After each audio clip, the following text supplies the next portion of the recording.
Let's just jump right into it. Whenever we see a motorcycle cruising smoothly down the highway, it looks almost effortless, doesn't it? But beneath that sleek metal exterior is actually a framework of incredibly precise mathematics. Welcome to this explainer. Today, we're going to unpack the hidden physics that literally keep us safe on two wheels. So here's a mystery you've probably wondered about. Why doesn't a moving motorcycle just fall over when you let go of the handlebars? You've definitely seen it, or maybe you've even done it yourself.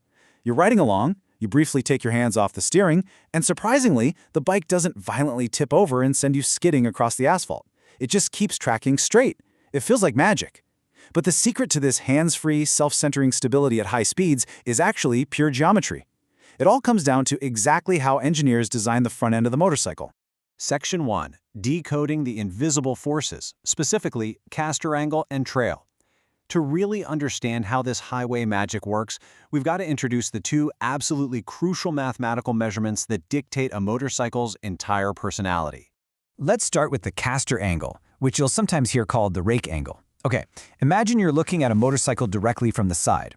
If you were to draw an invisible line straight down, vertically to the ground, and then draw a second invisible line, following the angle of the steering axis, right down through those front forks, the angle created between those two lines, that's your caster angle. And this angle is a massive deal. It dictates exactly how well the bike centers itself. It is literally the reason your steering doesn't just wildly wobble when you're cruising comfortably at 80 or 90 kilometers per hour. Now, right alongside that angle, we have a physical distance on the ground, and this is known as the trail.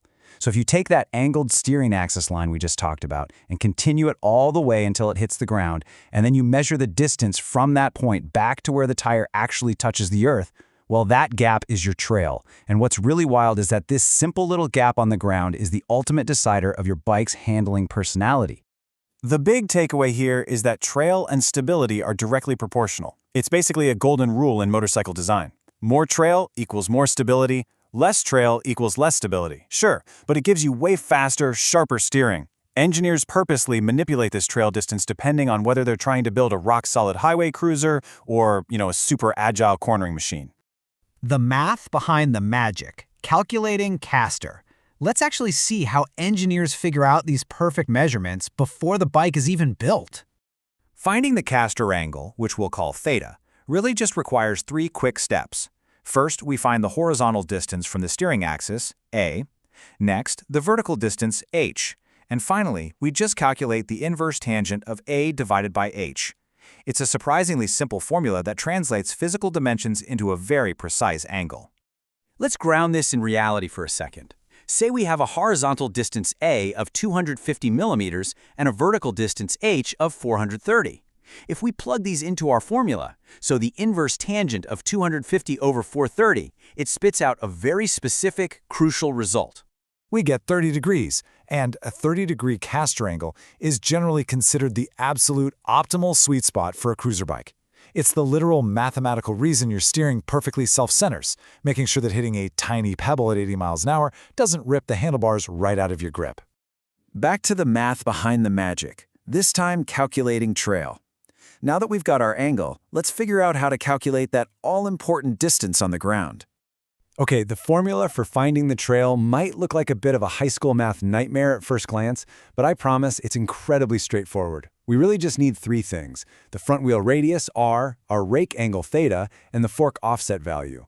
Run that through the formula, radius times sine theta minus the offset, all divided by cosine theta, and boom, we have our magic number.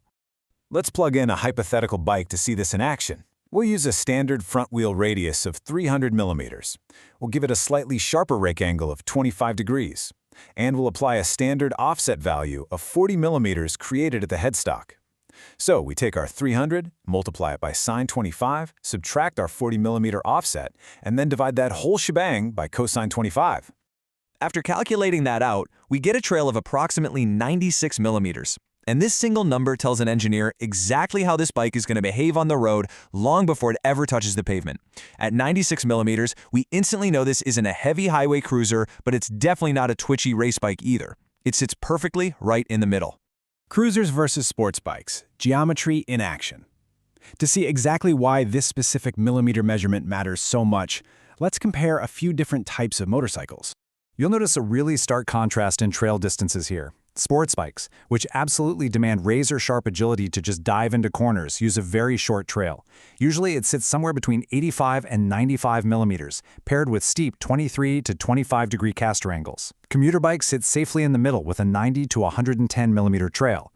But heavy cruisers, the ones built to conquer endless miles of straight highway, they rely on a massive 110 to 140 millimeter trail. This is exactly why a long Harley-Davidson bike feels absolutely glued to the asphalt.